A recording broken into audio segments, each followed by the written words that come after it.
ప్రభావతిని కలిసి మనోజ్ చేసిన ద్రోహం బయట పెట్టిన కల్పన, రోహిణిని బయటకు గెంటేసిన ప్రభావతి. అసలు ఇదంతా ఎలా జరిగిందనేది వీడియోని స్కిప్ చేయకుండా చివరి వరకు చూడండి. గుండె నిండా గుడిగంటలు. అప్కమింగ్ ఎపిసోడ్స్లో ఏం జరగబోతుందో ముందుగా తెలుసుకోవాలి అనుకుంటే వీడియోని లైక్ చేసి ఛానల్ని సబ్స్క్రైబ్ చేసుకుని పక్కనే ఉన్న బెల్ సింబల్లో ఆల్ పై క్లిక్ చేయండి. రోహిణి నిజస్వరూపం ప్రభావతి తెలుసుకోవాలి అని మీరు కూడా కోరుకుంటే కామెంట్లో ఎస్ అని టైప్ చేయండి. మొత్తం మీద చూసుకున్నట్లయితే గనక మీనాకి పోల్ ఆర్డర్ రావడంతో బాలు అయితే బిర్యానీ పార్టీ అడుగుతాడు. అందరికీ బిర్యానీ చేసి పెడదాం మీనా, ఒక 15-20 మంది వరకు ఉంటారు అనేసరికి అంతమందికి ఎందుకు అంటూ ప్రభావతి మాట్లాడేసరికి, నీకేమన్నా కష్టమా నష్టమా, నువ్వేమీ డబ్బులు ఇవ్వడం లేదు కదా, మీనా బాలు వాళ్ళే కదా డబ్బులు ఖర్చు పెట్టుకుని ఇదంతా చేసుకుంటున్నారు, నీకెందుకు ప్రభా అంత బాధపడిపోతున్నావు అంటూ సత్యం అన్న మాటకు నేను అమ్మ ఉపవాసం నాన్న అంటూ ఇంకా మనోజ్ అయితే అంటాడు. మీరిద్దరు ఉపవాసం అయితే ఉండండి అమ్మ, మీనా నువ్వు వెళ్ళమ్మా అని చెప్పి ఇంకా సత్యం అయితే పంపించేసరికి ఇంకా మీనా ఏ షాపు లేనట్టు మాణిక్యం షాపుకే వెళ్తుంది. ఎందుకంటే తన ఫ్రెండ్ చెప్పింది ఆ షాపే కాబట్టి. అక్కడికి వెళ్ళేసరికి మాణిక్యం కాస్త మీనాని చూడడంతో మొహానికి టవల్ చుట్టేసుకుని ఇంకా ఆ మటన్ కొట్టేంత వరకు కూడా టెన్షన్ పడుతూనే ఉంటాడు. మీనా ఎక్కడ గుర్తుపట్టేస్తుందో, ఒకవేళ నా ఫేస్ చూసి గుర్తుపట్టకపోయినా నా బాడీని చూసైనా గుర్తుపట్టేస్తుందేమోనన్న భయంతోనే వణుకుతూనే మటన్ అయితే కొట్టి ఇచ్చేస్తాడు. మీనా ఇంకా ఇంటికి వచ్చి శృతి రవి సహాయంతో బిర్యానీ వండేసుకుని అందరూ కూడా చక్కగా అక్కడే కూర్చుని భోజనం చేసేస్తారు. అంతా బాగానే ఉంటుంది. ఇంకా రోజంతా కూడా ఉపవాసం ఉండడానికి ప్రభావతికి చాలా నీరసం వచ్చేస్తుంది. ఎందుకంటే ఎప్పుడు ఏదో ఒకటి తినే మనిషి మంచినీళ్ళు కూడా తాగకుండా ఉండాలి అంటే చాలా కష్టమే కదా. అప్పటికి మధ్యాహ్నం 12 అయిపోతుంది. 12 అయిపోయేసరికి చాలా నీరసంతో ఇంకా ప్రభావతి అయితే వేలాడిపోతుంది. ఏమైంది ప్రభా అని చెప్పాను కానీ, ఏమీ లేదండి, ఉపవాసం ఉన్నాను కదా, ఎందుకు వచ్చిన ఉపవాసాలు ప్రభా, ఒళ్ళు బాగోలేనప్పుడు ఉపవాసం ఉండమని ఏ దేవుడు చెప్పడు, ఆరోగ్యానికి మించిన దేది ఉండదు, అది అర్థం చేసుకోకుండా మనసులో దేవుణ్ణి స్మరించుకుంటే సరిపోతుంది. ఈ ఉపవాసాలు ఇవి అవి చేస్తే మాత్రం తర్వాత చాలా ఇబ్బంది పడాల్సిన పరిస్థితి వస్తుంది అంటూ చెప్పేసేసరికి, ఈ ఒక్కరోజేలేండి అంటూ ప్రభావతి కాస్త కొంతసేపు పడుకుంటుంది. ఇంకా సత్యం కిందకు వచ్చి, అమ్మ మీనా కొంచెం కడుపులో కొంచెం మటన్ కదమ్మా ఏదోలా ఉంది, కొంచెం ఏదైనా కలిపిస్తావా అనగాని, అలాగే మామయ్య అరగడానికి వాము వాటర్ మరగపెట్టి ఇస్తాను అని చెప్పి కొంచెం వామ్ వాటర్ అయితే ఇస్తుంది. ఇచ్చిన తర్వాత సాయంత్రానికి ప్రభావతికి బాగా నీరసం పెరిగిపోతుంది. నీరసం పెరిగిపోవడంతో ఆ నీరసంతో గుడికి వెళ్ళాలి అని చెప్తాడు. ఇప్పుడా, నా వల్ల కాదు ఇప్పుడు గుడికి వెళ్ళడం, నేను అసలు అడుగు వేయలేకపోతున్నాను. అమ్మ కారులోనే కదమ్మా, రామ్మా ఇక్కడి నుంచి వెళ్దాం రామ్మా అని చెప్పి అనగానే, వెళ్ళండి అత్తయ్య, ఈరోజు కనుక గుడికి వెళ్ళకపోతే మళ్ళీ రేపు కూడా ఉపవాసం ఉండి రేపు సాయంత్రం వెళ్ళాలి, ఉపవాసం ఉన్న రోజునే వేప మట్టలు కట్టుకుని వెళ్ళాలి అత్తయ్య, లేదంటే చాలా కష్టం, ఈ పరిహారం పూర్తవదు అంటూ మాట్లాడేసరికి, సరే పద ఏదో రకంగా ఓపిక తెచ్చుకుని అడుగు వేసుకుంటూ వెళ్దామని ఇంకా ఇద్దరు కూడా గుడికి వెళ్తారు. ఇంకా గుడికి వెళ్ళిన తర్వాత గుడిలో ఆ స్వామీజీ చెప్పినట్టుగానే మొక్కు మొత్తం తీర్చుకోవడానికి ఎంతగానో ప్రయత్నిస్తుంది. ఎందుకంటే నీరసం ఉంటుంది కదా ప్రభావతికి, పెద్ద వయసు కాబట్టి చాలా నీరస పడిపోతూనే అమ్మ అయ్యా అనుకుంటూనే మొత్తానికైతే మొక్కు తీర్చుకుని ఒక చోట చతికిలు పడిపోతుంది. ఒరే చాలా ఆకలిగా ఉందిరా, కడుపు అంతా కూడా ఏదోలా ఉందిరా అనగానే, ప్రసాదం తినొచ్చమ్మా, ఇప్పుడే వెళ్ళి నేను ప్రసాదం తీసుకొస్తాను అంటూ ఇంకా మనోజ్ వెళ్ళి పులిహార ప్రసాదం తీసుకురావడంతో ఆవురావురమంటూ ఒక 2-3 గిన్నెలు ప్రసాదం అయితే తినేస్తుంది. అమ్మ ఇప్పుడు కొంచెం నీరసం తగ్గిందిరా అని ఎంతగానో రిలాక్స్ అయ్యి, పదరా ఇంటికి వెళ్దామని ఇద్దరు కూడా ఇంటికి బయలుదేరి వచ్చేసేసరికి ప్రభావతి ఇలా నీరస పడిపోవడంతోనే కామాక్షి గబగబా వస్తుంది. ఏంటొదినా ఏమైంది, ఉపవాసం ఉన్నావా, బాగానే ఉందా, పరిహారం తీరిపోయిందా అంటూ మాట్లాడేసరికి నిన్నెవరు రమ్మన్నారు అనగాని ఏంటొదినా అలా అంటావు, ఎంత కొట్టుకున్నా తిట్టుకున్నా నువ్వు నేను దూరం అయిపోతామా, మన ఇద్దరం ఒకటే కదా, ఒకలాగే ఆలోచిస్తాం కదా, నువ్వు నన్ను కోపడినా నేను నిన్ను కోపడినా మళ్ళీ మన ఇద్దరం ఫ్రెండ్స్ అయిపోతాము అని చెప్పి కామాక్షి ఏదో నచ్చ చెప్పేసరికి సర్లే కామాక్షి అని చెప్పాను. కానీ వదిన రేపు ఉదయాన్నే నేను గుడికి వెళ్తున్నాను, నువ్వు వస్తావా అనగానే లేదు రేపు నాకు కొంచెం పని ఉంది, షాపుకి వెళ్ళాలి అనగానే ఏ షాపుకి వదినా అని చెప్పనేసరికి ఏదో షాపుకిలే, నేను ఒక చీర తీసుకోవాలి అనుకుంటున్నాను అని చెప్పి ఇంకా ప్రభావతి కాస్త చెప్తుంది. చీర ఎందుకు, నిన్న ఉపవాసం ఉండి పరిహారం పూర్తి చేసినందుకు మనోజ్ నాకు 5,000 ఇచ్చాడు, ఆ డబ్బులు అట్నే ఉంటే మళ్ళీ ఖర్చు అయిపోతాయి, అందుకే రేపు నేను వెళ్ళి చీర తెచ్చుకుంటాను. సరే వదిన నీ ఇష్టం, నా దగ్గర ఇప్పుడు డబ్బులు లేవు, నీతో పాటు నేను వచ్చానంటే మళ్ళీ ఏదో ఒక చీర తగిలించుకుంటాను, అప్పుడు మా రంగా నన్ను మామూలుగా కాదు ఈ వయసులో విడాకులు ఇస్తాను పుట్టింటికి వెళ్ళిపో అంటాడు, నాకంత ఓపిక లేదు వదిన, సరే నువ్వు వెళ్ళని మరుసటి రోజు ఉదయాన్నే కామాక్షి గుడికి వెళ్ళిపోతుంది. ప్రభావతి కాస్త బయలుదేరి షాపింగ్కి వెళ్తుంది. ఇంకిక్కడ తను ఉంటుంది కదా కల్పన వాళ్ళ అమ్మది పుట్టినరోజు అని చెప్పి వాళ్ళ అమ్మ ఇక్కడే రాజమండ్రిలోనే ఉంటుంది. తల్లికి ఏమి చేసినా చేయకపోయినా పుట్టినరోజు పూట కొంచెం సంతోషంగా ఉంచుదామన్న ఉద్దేశంతో కల్పన ఏం చేస్తుందంటే ముందు రోజు రాత్రే కెనడా నుంచి బయలుదేరి వస్తుంది. బాలు వెళ్ళి రిసీవ్ చేసుకుని కల్పనని తీసుకెళ్ళి వాళ్ళ ఇంటి దగ్గర కూడా డ్రాప్ చేస్తాడు. ఇంటి దగ్గర కూడా డ్రాప్ చేసిన తర్వాత వాళ్ళ అమ్మ తను మరుసటి రోజు ఉదయాన్నే గుడికి బయలుదేరి వెళ్తారు. ఆ రోజే పుట్టినరోజు కావడంతో గుడికి వెళ్తారు. గుడికి వెళ్ళి అమ్మ నీ చీరలు శుభ్రంగా పాడైపోయాయి, ఉండు ఒక 4-5 చీరలు తీసుకుంది కానీ అనగానే ఎందుకమ్మా ఇంట్లోనే పడుండేదాన్ని, నా చీరలు ఎలా ఉంటే ఏముంది, లేదమ్మా నీ కూతురు కెనడాలో మంచి బిజినెస్ పెట్టింది, మనకు డబ్బులు లోటు లేదు, నిన్ను రమ్మంటుంటే నువ్వేమో అక్కడ వాతావరణానికి నాకు సెట్ కాదు నేను రాను అంటున్నావు, సరే ఎక్కడైనా ఉన్నప్పుడు తీసుకోవాలి కదా, కొంచెం బాగా కనిపించాలి కదా, ఎందుకు ఈ రకంగా ఇలాంటి చీరలు కట్టుకోవడం, సరే ఉండు వెళ్దాము అని ఇద్దరు కూడా టెంపుల్ దగ్గర నుంచి సరాసరి ప్రభావతి ఏ షాపింగ్ మాల్కి అయితే వెళ్తుందో అదే షాపింగ్ దగ్గరికి వెళ్తుంది. వెళ్ళడంతో షాపింగ్ లోపలికి వెళ్తారు, ఇద్దరు కూడా కొనుక్కుంటారు. బిల్లు అది కట్టేటప్పుడు ప్రభావతిని చూస్తుంది. ఇంకా కల్పన అయితే ప్రభావతి చూసినా గుర్తుపట్టదు, అంతలా ఏమి గుర్తుండవు కదా ప్రభావతికి. కల్పన చూసి గుర్తుపట్టి తను మనోజ్ వాళ్ళ అమ్మే కదా, డబ్బులన్నీ ఇచ్చేసాను కదా నేనెందుకు భయపడాలి అనుకుంటూ పలకరిద్దామని వాళ్ళ అమ్మని తీసుకెళ్ళి కారులో కూర్చోబెట్టి హాయ్ ఆంటీ అంటూ పలకరిస్తుంది. ఎవరమ్మా నువ్వు అనగానే అదేంటి ఆంటీ నన్ను మర్చిపోయారా అని చెప్పనేసరికి ఎవరమ్మా నువ్వు అంటూ మాట్లాడడంతో అదే ఆంటీ ఆ రోజు మనోజ్కిని వేరే అమ్మాయికి ఎంగేజ్మెంట్ రిసెప్షన్ జరుగుతూ ఉంటే నేను వచ్చి మాట్లాడాను కదా మనోజ్ తోటి, నా పేరు కల్పన అంటూ మాట్లాడేసరికి అంటే నువ్వేనాది, నా కొడుకు దగ్గర నుంచి 40 లక్షలు తీసుకువెళ్ళిపోయింది నువ్వేనా, ఎంత ధైర్యమే నీకు, నా కొడుకు దగ్గర నుంచి 40 లక్షలు తీసుకువెళ్ళిపోయిందే కాక మళ్ళీ నా దగ్గరికే వచ్చి ఎంత ధైర్యంగా మాట్లాడుతున్నావే అంటూ మాట్లాడేసరికి ఏంటంటే ఏం మాట్లాడుతున్నారు, నేను ధైర్యంగా మాట్లాడడంలో తప్పేముంది, అయినా నేనేం తప్పు చేశానని నేనెందుకు భయపడాలి అంటూ ఏంటి 40 లక్షలు ఏంటి అనుకుంటున్నావా, నా కొడుకును మోసం చేసి 40 లక్షలు తీసుకుపోయింది నువ్వే కదే అంటూ ప్రభావతి అనేసరికి చూడండి ఆంటీ మీ కొడుకును మోసం చేసి 40 లక్షలు తీసుకువెళ్ళిన మాట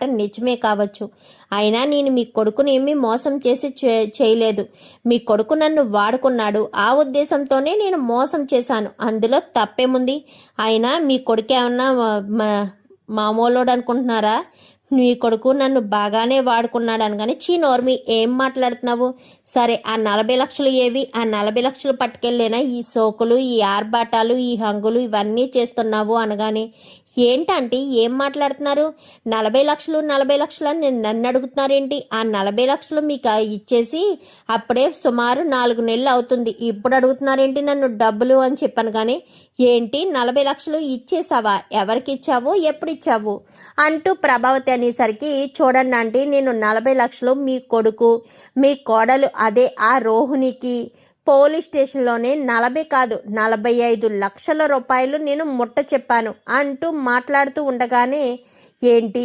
45 లక్షలు ఇచ్చావా? నువ్వే 45 లక్షలు ఇచ్చావన్న ఆధారం ఏంటి, రుజువేంటి అంటూ ప్రభావతి కాస్త అడుగుతూ ఉండగానే ఈలోపు సత్యం వస్తాడు. ఏంటి ప్రభా, ఎవరి అమ్మాయి? రోడ్డు మీద ఈ అమ్మాయితో మాట్లాడుతున్నావేంటి? ఏమైనా ఉంటే ఇంటికొచ్చి మాట్లాడుకోవచ్చు కదా, ఎక్కడెందుకు మాట్లాడుతున్నావు అంటూ మాట్లాడుతూ ఉండగానే, మీరెవరండి అనగానే, నేను వాళ్ళ ఆయన్ని అని చెప్పనేసరికి, ఓహో మీరేనే మనోజ్ వాళ్ళ ఫాదరు, రండి అంకుల్ సమయానికి వచ్చారు. నేను 45 లక్షలు రోహిణికి మనోజ్కి ఇచ్చాను. ఈ ఆంటీ ఎప్పుడిచ్చావు, ఎవరికిచ్చావు అంటూ నన్ను దబాయిస్తున్నారు. మీరు కూడా ఉంటే నేను ఇచ్చినట్టు మీకు తెలుస్తుంది, లేదంటే కష్టమే. ఇలాగే వాళ్ళు ఇచ్చినా ఇవ్వలేదని మీకు చెప్పారేమోనని నా మనసు కనిపిస్తుంది. నేను నిజంగా డబ్బులు ఇచ్చాను, దానికి సంబంధించిన రిసిప్టు అంటూ తన బ్యాగ్ అంతా వెతికేసరికి బ్యాగ్లో ఉంటుంది. ఇదిగోండి, ఆ రోజు పోలీస్ స్టేషన్లో నాతో వాళ్ళు డబ్బులు తీసుకున్నట్టు, నేను డబ్బులు ఇచ్చినట్టు ఇద్దరం కూడా సంతకాలు చేశాము అంటూ మాట్లాడేసరికి ఒక్కసారిగా షాక్ అయిపోతారు. ఏంటి, మనోజ్కి ఆల్రెడీ 45 లక్షలు ఇచ్చేసిందా? మరి మనోజ్ ఎందుకు చెప్పలేదు? మనోజ్ ఆ విషయాన్ని దాచిపెట్టి ఆ డబ్బుని ఏం చేసుంటాడు? ఏంటండి ఏంటిదంతా అంటూ ఇంకా ప్రభావతి సత్యాన్ని అడిగేసరికి, బాగుంది ప్రభా, అటు తిప్పి ఇటు తిప్పి నన్ను అడుగుతావేంటి? నీ పెద్ద కొడుకు 45 లక్షలు పోగొట్టాడు, ఆ అమ్మాయి ఏమో 40 లక్షలు పోగొడితే 45 లక్షలు ఇచ్చాను అనేమో ఆ అమ్మాయి చెప్తుంది. ఇప్పుడు తీరా మోసి చూస్తుంటే నాకేం తెలీదు, నేను డబ్బులు ఎప్పుడో ఇచ్చేశాను, మీ అబ్బాయి మీకు ఇవ్వలేదా అంటూ ఈ అమ్మాయి అంటుంది. ఏంటి ప్రభా, నీ కొడుకు బాగానే మోసం చేసినట్టున్నాడేంటి? నువ్వు ఎంతగానో నమ్మిన నీ కొడుకు నిన్ను ఇంతలా ముంచేస్తే నీకు సంతోషంగా ఉందా అంటూ ఇంకా ప్రభావతిని సత్యం నిలదీస్తాడు. నాకేం తెలియదండి, అసలు డబ్బులు ఇచ్చిన విషయం కూడా నాకు చెప్పలేదు. ఈ డబ్బుల విషయం ఏంటో ఇప్పుడే తేలుస్తాను అని మనోజ్కి ఫోన్ చేస్తుంది. ఏంటమ్మా అనగాని, ఎక్కడున్నావురా అని చెప్పనేసరికి, నేను ఇంకెక్కడుంటాను, షోరూంలోనే ఉన్నాను అనగాని, షోరూంలోనే ఉన్నావా? ఉండు, అక్కడే ఉండు అనేసరికి, ప్రభా షోరూమ్ దగ్గరికి ఎందుకు, ఇంటికి రమ్మను అనగానే, నువ్వు రోహిణి అర్జెంటుగా ఇంటికి రండి, మేము ఇంటి దగ్గర మీకోసం ఎదురు చూస్తూ ఉంటాము అని చెప్పి ప్రభావతి కాస్త ఫోన్ పెట్టేస్తుంది. ఏంటి అమ్మ ఇంత అర్జెంటుగా ఇంటికి రమ్మంటుంది, రోహిణిని నన్ను కూడా బయలుదేరి రమ్మంటుందేంటి అని చెప్పి అనుకుంటూ ఉండగానే ఈలోపు సత్యం బాలు వాళ్ళకి రవి వాళ్ళకి ఫోన్ చేసి రమ్మంటాడు. ఇంకా అందరు కూడా ఇంటి దగ్గర గ్యాదర్ అవుతారు. రోహిణి మనోజు ఎప్పుడో కొంచెం లేటుగా వస్తారు. లేటుగా రావడంతో ఎందుకు రమ్మన్నారు అందరినీ, దేని గురించి డిస్కషన్ చేయడానికి? మాకు అక్కడ బోల్డ్ బిజినెస్ పనులు ఉంటాయి, ఆ పనులన్నీ మానుకుని ఇక్కడికి వచ్చాము. ఇంతకీ ఎవరు పిలిపించారు, ఎందుకు నాన్న, ఎందుకు రమ్మన్నావు అనగానే, సత్యంతో అలా రూడ్గా మాట్లాడడం చూసిన ప్రభావతి మనోజ్ చెంప పగలగొడుతుంది. పగలగొట్టేసరికి, ఏమైంది అత్తయ్య, మనోజ్ని ఎందుకు కొడుతున్నారు, మనోజ్ ఏం తప్పు చేశాడని కొడుతున్నారు అంటూ ప్రభావతిని ఎదిరించి మాట్లాడుతుంది రోహిణి. తప్పు చేసింది వాడొక్కడే కాదే, నువ్వు కూడాను అంటూ రోహిణి చెంప కూడా చెల్లుమనిపిస్తుంది. ఏం జరిగిందాంటీ, ఎందుకు వాళ్ళిద్దరినీ కొడుతున్నారు? ఏంటి ప్రభావతమ్మ, అసలు ఏం జరిగింది? వాళ్ళిద్దరినీ కొట్టేంత తప్పు వాళ్ళు ఏం చేశారు? తప్పు చేయలేదురా, పెద్ద మోసమే చేశారు అనేసరికి, అమ్మో మోసమా, వీడు మళ్ళీ ఏం మింగి సచ్చాడు, వీడికి ఎంతసేపు డబ్బులు కనిపిస్తే చాలు ఏదో ఒకటి మింగి చేస్తాడు అని చెప్పి మాట్లాడేసరికి, ఒరే బాలు ఒక్క నిమిషం ఉండరా అని చెప్పాను. కానీ అలాగే నాన్న అంటూ బాలు సైలెంట్ అవుతాడు. బాలు సైలెంట్ అయ్యేసరికి, అసలు ఏం జరిగింది, మమ్మల్ని ఎందుకు కొడుతున్నారు, మేమేం తప్పు చేశాము అనగానే, మీరేం తప్పు చేశారా, కల్పన ఎవరో నీకు తెలుసోరే మనోజ్ అని చెప్పాను. కానీ కల్పన తెలుసు, నా దగ్గర డబ్బులు తీసుకుని వెళ్ళిపోయింది తనే కదా, ఆ అమ్మాయే నాకు ఈరోజు షాపింగ్ మాల్ దగ్గర కనిపించింది, నువ్వు చేసిందంతా కూడా చెప్పింది, నా ఒక్కదానికే చెప్పింది అనుకుంటున్నావా, పక్కన మీ నాన్న కూడా ఉన్నారు అనేసరికి ఒక్కసారిగా మనోజ్ రోహిణి ఇద్దరు షాక్ అవుతారు. ఏంటి, ఆ కల్పన కనిపించిందా, ఏం చెప్పింది, ఏ విషయం గురించి వీళ్ళిద్దరిని కొడుతున్నారు? అమ్మాయి 40 లక్షలు కాదు 45 లక్షలు ఇచ్చిందంట. గత 3 నెలల క్రితమే అంత డబ్బు ఇచ్చిందంట. కానీ ఇప్పుడు వరకు వీడు చెప్పన్నా చెప్పలేదు. వీడు కానీ ఈ అమ్మాయి కానీ ఆ 45 లక్షల మ్యాటరు బయట పెట్టలేదు. అంటే నిజాన్ని బయట పెట్టకూడదనుకున్నారా? నిజం బయట పడకూడదనుకున్నారా? నాకు అసలు ఏమీ అర్థం కావట్లేదు. నేను ఇంతలా మోసపోతున్నానేంటా అని ఇప్పుడు నాకు తెలుస్తుంది. ఇన్ని రోజులు నా కొడుకు కోడల మీద ఎన్నో ఆశలు పెంచుకున్నాను. ఎవరిని మోసం చేసినా చెయ్యకపోయినా, ఎవరి దగ్గర నిజం దాచినా దాయకపోయినా, నా దగ్గర మాత్రం ఖచ్చితంగా నిజాన్ని బయట పెడతాడు అనే నమ్మకంతో ఉన్న నాకు నా నమ్మకం మీద నీళ్లు పోసినంత పని చేశాడు మనోజ్. ఆ కల్పన 45 లక్షల రూపాయలు ఇస్తే వీడు ఒక్క రూపాయి కూడా నాకు ఇవ్వలేదు కాదు కదా, చెప్పన్నా చెప్పలేదు. ఏయిరా డబ్బులు ఏయి అని చెప్పి ఇంకా ప్రభావతి మళ్ళీ ఆ చెంప ఈ చెంప వాయగొట్టేసేసరికి అమ్మ దయచేసి కొట్టద్దమ్మా, ఆ 45 లక్షలు అంటూ ఇంకా నీళ్లు నములుతాడు. చెప్పరా, ఆ 45 లక్షలు ఏం చేశావు, ఎవరికి ఇచ్చావు, ఎక్కడ ఉన్నాయి, ఆ డబ్బులు ఏం చేసావు అనగానే ప్రభావతమ్మ ఆ డబ్బులతో వీడు ఫర్నిచర్ బిజినెస్ పెట్టాడు అంటూ బాలు అంటాడు. ఏంట్రా ఫర్నిచర్ బిజినెస్ పెట్టావా? అది మలేషియాలో ఉన్న వాళ్ళ నాన్న పంపించాడని చెప్పావు కదా అనగానే, ఇంకా నీకు అర్థం కాలేదా ప్రభావతమ్మ? డబ్బులు మొత్తం ఇంట్లో ఇస్తే వాడు వాటాకి వచ్చేది 10 లక్షలు మాత్రమే. కాబట్టి 10 లక్షలతో వాడు ఏ బిజినెస్ చేయలేడని, కావాలనే ఇదంతా చేశాడని నాకు క్లియర్గా అర్థమవుతుంది అంటూ బాలు కాస్త చెప్తాడు. అవును రే, బాలు చెప్పింది నిజమేనా అంటూ సత్యం నిలదీస్తాడు. అది నాన్న అని చెప్పాను కానీ అసలు ఏం జరిగింది? నువ్వు ఆ 45 లక్షలు ఎందుకు ఇంటికి తీసుకురాలేదు? ఇంట్లో వాళ్ళకి ఎందుకు ఎవరికి చెప్పలేదు? ముఖ్యంగా మీ అమ్మకైనా సరే ఎందుకు చెప్పలేదు అంటూ ఇంకా సత్యం నిలదీస్తాడు. చెప్పరా, ఎందుకు ఇవ్వలేదు? అసలు నువ్వు ఈ విషయాన్ని ఎందుకు మా దగ్గర దాచిపెట్టావు? మా దగ్గర దాచిపెట్టవలసిన అవసరం నీకేముంది? ఎందుకు ఈ విషయాన్ని ఇప్పటి వరకు మాకు చెప్పలేదు అంటూ సత్యం నిలదీసేసరికి అది నాన్న అంటూ ఇంకా చెప్పడంతో మళ్ళీ చెంప పగలగొడుతుంది ప్రభావతి. మీ నాన్న అడుగుతున్నారు కదా, చెప్పరా, ఇన్ని రోజులు నిన్ను వెనకేసుకొచ్చి నేను ఎంత పెద్ద తప్పు చేశానో నాకు ఇప్పుడు అర్థమవుతుంది. ఇన్ని రోజులు నువ్వు చేసిన తప్పులన్నింటినీ కూడా నేను వెనకేసుకొస్తూ చాలా బాగా కవర్ చేసినందుకు గాను నన్ను ఎంత మోసం చేస్తావని కలలో కూడా అనుకోలేదని ప్రభావతి కాస్త తిడుతూ ఉండగానే ఇంకా చెప్పరా అంటూ ఇంకా మనోజ్ను మరీ ఇంకా బెదిరించేసరికి చెప్తాను అసలు ఆ డబ్బులు ఎలా వచ్చాయంటే పార్లర్కి కల్పన వచ్చింది. కల్పనను చూసుకున్న మనోజ్ రోహిణి గుర్తుపట్టి పోలీసులకి ఫోన్ చేసి పోలీస్ కంప్లైంట్ ఇచ్చాము. స్టేషన్కి వెళ్ళిన తర్వాత తను ఒక్క రూపాయి కూడా ఇవ్వనంటూ ఎమోషనల్ బ్లాక్మెయిల్ చేసేసరికి తన లాయర్ వచ్చారు. ఇవ్వకపోతే ఎలా ఇడిపించాలో ఏంటో అంటూ పోలీసు లాయరు ఇద్దరు మాట్లాడుకుని మాకు 40 లక్షలకు బదులు వడ్డీతో కలిపి 45 లక్షలు ఇవ్వాలి అంటూ రోహిణి అడగడంతో డబ్బులు మొత్తం ఇచ్చారు. ఇచ్చిన తర్వాత ఆ డబ్బుల విషయం ఇంట్లో చెప్దాము అని చెప్పాను. వద్దు మనోజ్, ఇంట్లో చెప్తే నీ వాటాకు వచ్చేవి కేవలం 10 లక్షలు మాత్రమే. ఆ 10 లక్షలతో నువ్వు ఏం బిజినెస్ చేస్తావు? ఏ బిజినెస్ చేయలేవు. అందుకే మనం ఒక బిజినెస్ పెట్టి అందులో లాభాలు వచ్చాక ఆ డబ్బులు వాళ్ళకి నిజం చెప్పి ఇచ్చేద్దాం. అప్పటి వరకు ఆ బిజినెస్ తోటే మనం రన్ అవుదామని చెప్పి రోహిణి నేను అనుకున్నాము. ముఖ్యంగా నాకు ఈ సలహా ఇచ్చింది రోహిణియే. ఈ సలహా ఇవ్వడంతో ఇంకా నేను వెంటనే బిజినెస్ స్టార్ట్ చేసి బిజినెస్లో ఆ అమౌంట్ పెట్టాను. కానీ ఇప్పుడు బిజినెస్ కొంచెం డల్గా ఉంది. ఇప్పుడు ఫర్నిచర్ బిజినెస్ చేస్తున్నాం కదా, అప్పుడప్పుడు డల్ అవుతుంది. అందుకే నెల 1,00,000 రూపాయలు 50,000 రూపాయలు ఇవ్వలేకపోతున్నాను. ఈ రకంగా అయినా సరే ఆ 40 లక్షలు అప్పు తీర్చేద్దాం అనుకున్నాను. అంతే తప్ప మోసం చేయాలన్న ఆలోచన ఎవరికీ లేదు అని చెప్పి ఇంకా మనోజ్ కాస్త జరిగిన విషయం అంతా చెప్తాడు. చెప్పేసరికి ప్రభావతికి పిచ్చ కోపం వస్తుంది. ఎంత జరిగినా నీ పెళ్ళం మాట విని నీ పెళ్ళం చెప్పినట్టుగానే చేశావు.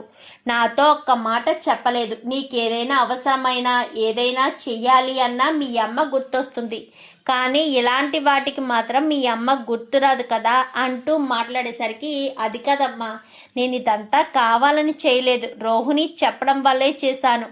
పైగా ఈ విషయాలన్నీ నా దగ్గర దాచిపెట్టి నన్ను ఎంత మోసం చేస్తావా? అమ్మ అమ్మ అంటూ మాట్లాడేవు కదరా. నువ్వొక్క క్షణం ఇంట్లో ఉండడానికి వీల్లేదు. నువ్వు రోహిణి తక్షణమే ఇంటి నుంచి బయటికి వెళ్ళిపోవాలి అనగాని, అదేంటమ్మా అలా అంటావు? ఎప్పుడు బాలు మీనాలనే కదా ఇంట్లోంచి వెళ్ళిపోమని మమ్మల్ని కదా ఇంట్లో ఉండమంటావు. మరి ఇప్పుడు మమ్మల్ని వెళ్ళిపోమంటున్నావేంటి?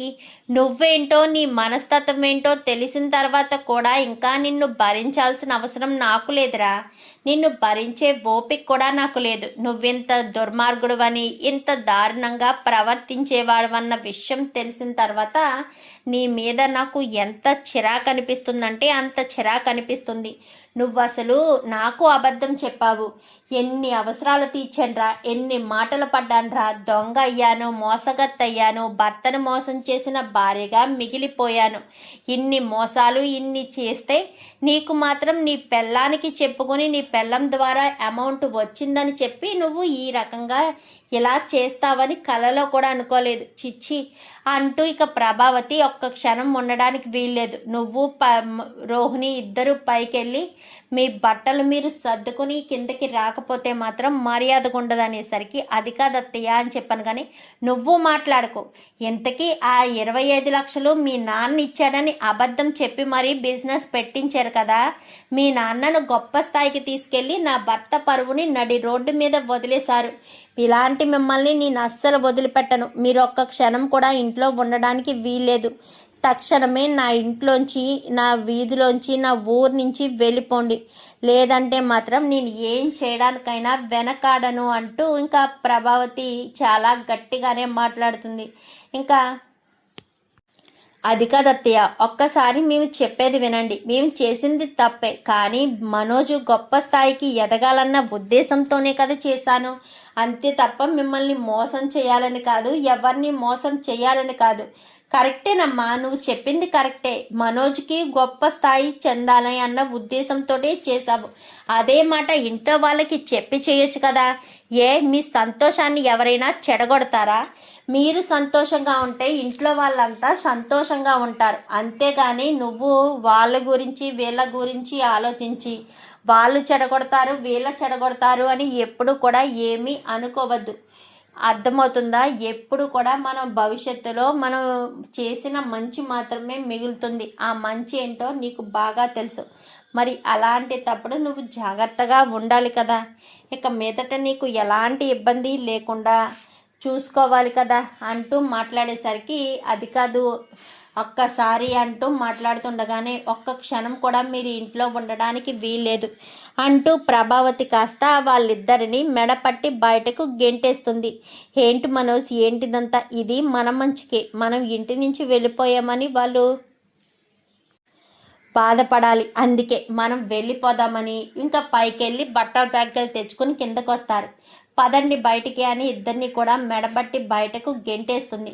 గెంటేసేసరికి, తప్పు చేస్తున్నావేమో ప్రభా అనగాని, లేదండి కరెక్ట్గానే చేస్తున్నాను. ఈ ఇంట్లో ఉండి మీనా వండి పెడుతుంటే తిని తప్పుల మీద తప్పులు చేసుకుంటూ రోహిణి మనోజ్ ఉంటుంటే నేను చూస్తూ ఊరుకోవాలా? అందుకే వాళ్ళిద్దరినీ బయటికి పంపించేస్తాను. నన్ను క్షమించరా బాలు, నేను తప్పు చేశాను, చాలా పెద్ద తప్పు చేశాను అంటూ చెప్పడంతో సైలెంట్ అయిపోతారు. ఇంకా రోహిణి అయితే,